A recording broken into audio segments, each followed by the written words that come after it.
Hello everyone, welcome back to Asreen kitchen. నేను మీ అస్రీన్. ఈరోజు recipe వచ్చేసి టమోటా నిల్వ పచ్చడి. ఎండలో ఆరబెట్టే పని లేకుండా ఈజీగా సింపుల్గా ప్రిపేర్ చేసి చూపిస్తాను. ఈ టమోటా పచ్చడి అనేది వేడి వేడి అన్నంలో, ఇడ్లీలో, దోశల్లో దేంట్లోకైనా చాలా బాగుంటుంది. ఇప్పుడు ఎలా ప్రిపేర్ చేయాలో చూద్దాం. ముందుగా నేను ఇక్కడ 1 కిలో టమోటాలని శుభ్రంగా కడుక్కొని పొడి క్లాత్తో తుడుచుకొని ఉంచుకున్నాను, తేమ అనేది లేకుండా. ఇప్పుడు వీటిని కట్ చేసుకున్నాము. ఈ టమోటాలని నేను చూపించిన విధంగా కట్ చేసుకోండి. చిన్న చిన్న ముక్కలుగా కట్ చేసుకోవాలి. మిగతా వాటిని కూడా ఇలాగే కట్ చేసేసుకుందామండి. ఇప్పుడు స్టవ్ వెలిగించి బాండ్లీ పెట్టుకొని ముందుగా కట్ చేసుకున్న టమోటా ముక్కల్ని వేసుకుందాము. కేజీ టమోటా ముక్కలకి 100 గ్రాముల వరకు చింతపండు అనేది కరెక్ట్గా సరిపోతుంది. 100 గ్రాముల చింతపండుని ఇలా విడతీసి వేసుకొని 3 టేబుల్ స్పూన్లు గల్లుప్పుని వేసుకోవాలి. ఒకవేళ మీకు ఉప్పు సరిపోకుంటే మళ్ళీ వేసుకోవచ్చు. 3 స్పూన్లు అయితే కరెక్ట్గా సరిపోతాయి. మొత్తాన్ని బాగా కలుపుకోవాలి. మనం దీంట్లో నీళ్ళు అనేవి వేయకూడదు. నీళ్లు పోస్తే మనకి పచ్చడి అనేది నిల్వ ఉండదు. మూత ఉంచి ఒక 10 మినిట్స్ పాటు మంట మీడియం ఫ్లేమ్లో ఉంచి మెత్తగా ఉడికించుకోవాలి. ఇప్పుడు మీకు ఇవి ఎలా ఉడికాయో చూపిస్తాను చూడండి. ఇలా మెత్తగా ఉడికిపోవాలి. ఇప్పుడు స్టవ్ ఆఫ్ చేసేసి దీన్ని చల్లార్చుకుందాము. ఇది చల్లారేలోపు ఈ పచ్చట్లో కావాల్సిన పొడిని ప్రిపేర్ చేసుకుందాము. స్టవ్ వెలిగించి బాండ్లీ పెట్టి 2 టేబుల్ స్పూన్ల మెంతులు, 4 టేబుల్ స్పూన్ల వరకు ఆవాలను వేసుకోవాలి.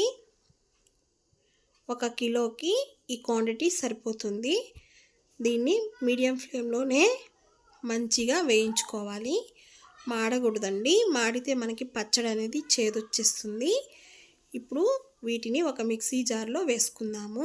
ఇది పూర్తిగా చల్లారిన తర్వాత ఫైన్ పౌడర్ లాగా ప్రిపేర్ చేసుకోవాలి.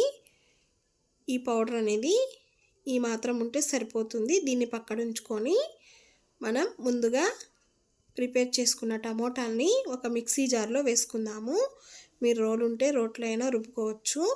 నేను మిక్సీ జార్లో వేసుకుంటున్నానండి. ఈ మిక్సీ జార్లో మెత్తగా రుబ్బుకోకూడదండి, అలా జస్ట్ అలా పల్సిస్తే సరిపోతుంది.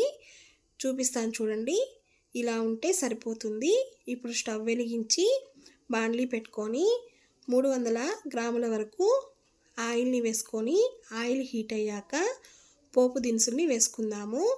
ఆవాలు, జీలకర్ర, మినప్పప్పు, పచ్చనపప్పు వేసుకొని ఎండుమిర్చిని కూడా వేసుకోవాలి. 2 వెల్లుల్లిపాయల్ని కచ్చాబిచ్చాగా దంచి వేసుకుంటే ఈ పచ్చట్లో చాలా టేస్ట్ ఉంటుంది. మొత్తాన్ని ఇలా వేయించుకోవాలి. ఇవి కాస్త వేగాక ఇంగువ పొడిని వేసుకోవాలి. గుప్పెడంతా కరివేపాకుని కూడా వేసుకుందాము. కరివేపాకులో పచ్చితనం పోయేంత వరకు వేయించి మనం ముందుగా ప్రిపేర్ చేసుకున్న టమోటాని వేసేద్దాము. ఇప్పుడు దీంట్లోకి 100 గ్రాముల వరకు కారాన్ని వేసుకోవాలి. మనం ముందుగా ప్రిపేర్ చేసుకున్న మెంతులు, ఆవాల పొడిని కూడా వేసేసుకొని మొత్తాన్ని మిక్స్ చేసుకొని ఒక 5 మినిట్స్ పాటు ఆయిల్ పైకి తేలేంత వరకు ఉడికించుకుంటే మనకి టమోటా నిల్వ పచ్చడి అనేది రెడీ అండి. ఈ పచ్చడి పూర్తిగా చల్లారిన తర్వాత ఒక డబ్బాలో స్టోర్ చేసి పెట్టుకుంటే మనకి 2 నెలల పాటు నిల్వ ఉంటుంది. వేడి వేడి అన్నంలో చాలా బాగుంటుంది.